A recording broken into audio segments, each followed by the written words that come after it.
Hi நண்பா, இன்றைக்கி எதை பற்றி பார்க்க போகிறேன்னா, நம்ம பழைய நண்பர் ஒருத்தர் 2 பேரும் சேர்ந்து வண்டி ஓட்டணும். அவங்கள பார்க்க வந்திருக்கோம். ரெட் ஹில்ஸில் தான் லோடு இறக்க வந்திருக்க அப்படின்னாப்புல நம்மளும் லோடுக்கு அங்கே தான் வந்தோம். ஆனால் நம்ம பெரிய வண்டியிலேருந்து சின்ன வண்டிக்கு வந்துட்டோம். ஆனால் அவங்க பெரிய வண்டி ஓட்டுறாங்க, பெரிய வண்டி. அது யாருன்னா நான் மாம்ஸ் தான். Hi moms. எப்படி இருக்கீங்க? நல்லா இருக்கேன். நீங்கள் எப்படி இருக்கீங்க? ஒரு எதிர்பார்ப்பு இல்லாத வரவா இருக்க என்ன? ஆமாம், பெரிய வண்டி ஓட்டி இருக்கிறதுக்குன்னா கொழுப்பை பார்த்தீங்களா, மேலே இருக்காப்புல, வரமாட்டேக்காப்புல. இது பாருங்க, வண்டி எத்தாவது வண்டி இருக்கு பாருங்க. நம்ம குட்டி அணைக்கு காவாசி தான் இருக்கும் போல. என்ன வம்சு, பெரிய வண்டிக்கு அப்டேட் ஆயிட்டீங்க. எப்படி போகுது இந்த லைஃபு? இப்ப நான் என்ன உங்கள்கிட்ட சொல்றது? பெரிய வண்டிக்கு அப்டேட்டா இருக்குன்னா நம்ம பெரிய வண்டியில தானே ஓடிட்டு இருந்தோம். ஆமாம், என்ன அப்டேட்டு?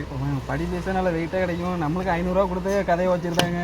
உங்களுக்கு அப்படி இல்லையா வம்சு? 2000 3000 கை நிறைய சம்பாதிப்பீங்களே. அண்ணே கொந்தளிச்சாதீங்க அண்ணே, பொறுமையாக கடைப்பிடிங்க. அறியாப்புல தெரியாமல் கரெக்டாக. சரி, ரைட்டு. கண்டிப்பாக. சரி, நம்ம எப்போ ஒன்றா சேர்ந்து வண்டி ஓட்ட போகிறோம் வம்சு, அதை சொல்லிடுங்க. நம்ம அப்போ பழைய வீடியோலாம் நீங்கள் பாருங்கள் என்னோடய சேனலில். அப்படி உங்களுக்கு பார்க்கும்போது என்னென்ன ஃபன் பண்ணியிருந்தோம் அப்படின்னு எல்லாமே அதில் இருக்கும்.